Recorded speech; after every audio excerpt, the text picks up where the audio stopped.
উত্তরবঙ্গে তার উপরে হামলা করাতে সে সমর্থন দেবে এটা আমার মনে হয় না।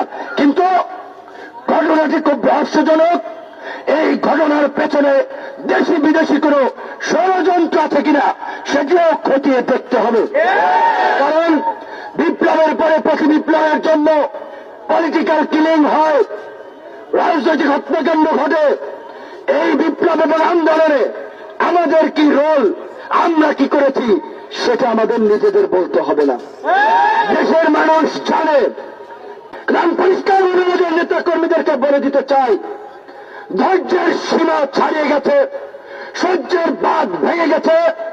আগামী 24 ঘন্টার মধ্যে এই হামলাকারী শরীফ ইন্নুল তনয় সহ সাইফুল সহ যারা চিহ্নিত হয়েছে তাদেরকে যদি প্রশাসন গ্রেপ্তার না করে, সেই হাত দিয়ে ফারুকের গায়ে আঘাত করেছে ওই হাত আপনারা ভেঙে